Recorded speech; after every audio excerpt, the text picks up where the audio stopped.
on the BBC. Go to bbc.co.uk/upload and upload your content now. Now for something completely different, as they say. We're heading back to our upload folder with Adam Hudson. Now, Adam is from the Lancaster area, and he's a talented magician and mentalist, as you'll see from his website. I met him a couple of years ago when Adam called himself the Mathemagician, but he's been up to all sorts since then, including his new podcast. Tell us about yourself, Adam. Hi, Gilly. You okay, mate? Well, the podcast has come about. It's almost like a spin-off. It's like overflows. So I've been writing my effects over the years. Every year I buy myself two A4 notebooks, which I fill out. And then every time I get ideas, I just write it down. And then when I feel like writing a routine, I go through. So there's always a lot of residue left in. So during lockdown, I've just been through all that and decided to put the ideas in a virtual podcast, so people who listen to it can have like a magical experience as they follow along. Well, we always like to see things we don't understand, don't we? Is that why you got involved in this? With the podcast? Well, yeah, I do for 20 years now. There's a lot of magicians, because obviously I know a lot of magicians. With everything being socially distanced, everyone's desperately trying to think of ideas that are for virtual shows. There's a lot of magician friends who are doing virtual shows, but I've been doing this for 20 years, so I've got like a bit of a head start on them all. Like, I've always prided myself on being able to perform over telephones or even like via Skype and Zoom, because magic predominantly is a very visual thing. So the idea I think originally stemmed from was years ago when somebody asked me if I could do any sort of magic for a group of blind people, and that got my creative juices going. So then I started to think of magic that was less visual and more auditory. And were you successful with that? It was okay. Yeah, it was just a one-off thing, and then the idea stemmed from that. But it was something that, because I was still doing the mathematics in schools, so that was already quite auditory. Like I was just giving instructions out to children in the classes, and they were following along. So it wasn't really against the grain of what I was already doing. But the podcast side of things is because even when I do things over the telephone, I'm like leading the pathway, so I can change things if I need to, depending on people's responses. But the podcast was different because it has to be that everybody feels like they've got a free choice, and they feel like they arrive at a random destination, but they all need to arrive at the same random destination. So it was a bit more of a challenge. Now, we can take part in this, can't we? Because we just need a coin. Using the coin one, yeah. Right. I've got a 10 pence. Will that do? Because it has to be a round coin, I'm told. Yeah, that would be perfect. Yeah, okay. Absolutely perfect. So, we'll just give everybody a minute or so to get the coins out. Just grab a handful of change out of the pockets and then they're good to go. So what happens now? I think we've got all the details we need to know on your magic podcast. If we have a listen, just take us through it. What will happen then? Okay, so I don't want to spoil the surprise, obviously. If you've got a pocket full of change, the podcast will guide you through all the instructions, and it's a magic spell. But as it says, it's nothing like voodoo. It's just a magic game involving some spelling. So as you spell, you're going to be passing the coin from hand to hand, one for each letter in the word that you're spelling. But it's all self-explanatory, and you can just play along as you listen to my monotone voice. Right, well, I've got a 10 pence piece. That's all I need. That's perfect. Let's hear it. Okay. Let's hear it then, Adam. Here we go. Can you please select any silver or copper coin that is a perfect circle, like a 5p, but not a 5p, as that would now be far too obvious. Place your selected coin in either of your hands. We will try a magic spell. Nothing like voodoo, but a magic game involving some spelling.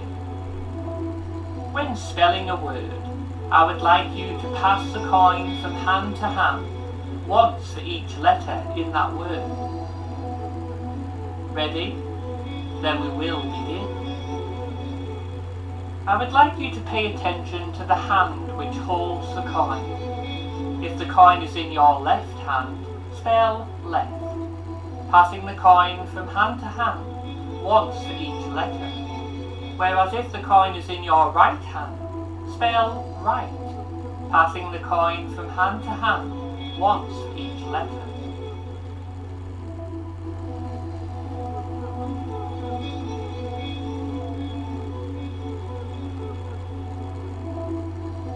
Now pay attention to the type of metal that your selected coin is made from. If the coin is made from copper, spell copper, passing the coin from hand to hand, once for each letter. However, if the coin is made from silver, spell silver, passing the coin from hand to hand, once for each letter.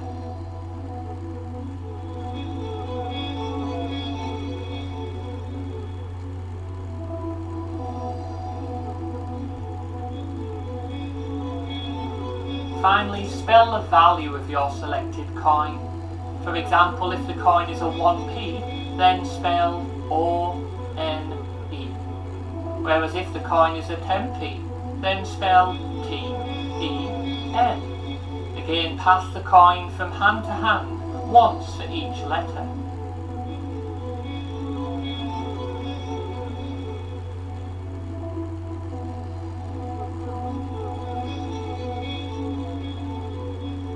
Excellent. You have completed those instructions perfectly. So the final resting place of your coin has been decided by your choices of which hand you placed it in originally, whether the coin was silver or copper, and also the value of your selected coin. Yet as you focus on the hand which now holds your coin, I sense that it is in your right hand. How did I do? Well, I have to say, you did very well there. Excellent. Good. Because it is in my right hand. Very good. It was Aim 10 to please. pence. Yeah. That's good, isn't it? Because it could have been either left or right, that, couldn't it? To be honest, you went well there. Good. And I hope the people that played along at home. Well, that's Well- what the podcast is. It's like, it's going to be several. I'm going to try and make it so it's monthly. So I've made my first one. So there's Yeah. 3 effects on that one. There's a coin one, there's a card one, and then there's one with some numbers. And then there's a similar sort of thing next month. But it's going to be all things that you can play along. Just to Wow. add a bit of cheer to lockdown. It's Well- not done for profit or anything like that. Just gives people a little magical experience for 15 minutes so they can forget about the world for a little bit and just play along with some games. I was going to say, it's a bit of escapism, isn't it, I think, in these Yeah. trying times. We're Absolutely. we're asking our guests this evening one thing, for yourself that's been positive to come out of this lockdown. Yeah. From a professional point of view, it's given me all of the time that I've needed to just sit down and finish the projects that I've started, but life's got in the way of me finishing it. So that's I'm cheating a bit because I'm going to say 2. And the second thing from is obviously family time. I've just had the ability to just spend all day, every day with the people that I love and the nearest and dearest. And have you been doing a bit of homeschooling then, Adam? I have, yeah.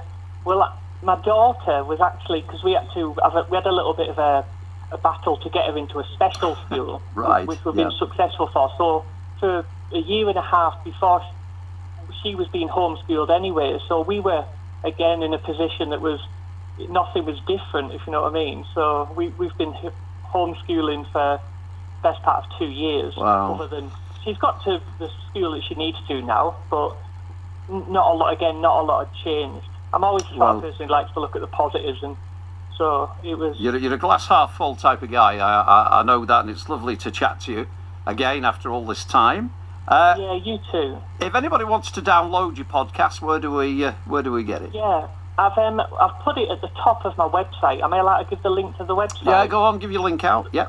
So it's Magic Ads, which is Magic Alpha Delta Zebra .co.uk, and on the very top, the very first page, at the top of the page, is the link to the podcast. Well, we'll go along and have a look at that. And as I say, Adam, lovely to chat to you this evening on BBC Radio Lancashire's Upload. We must once again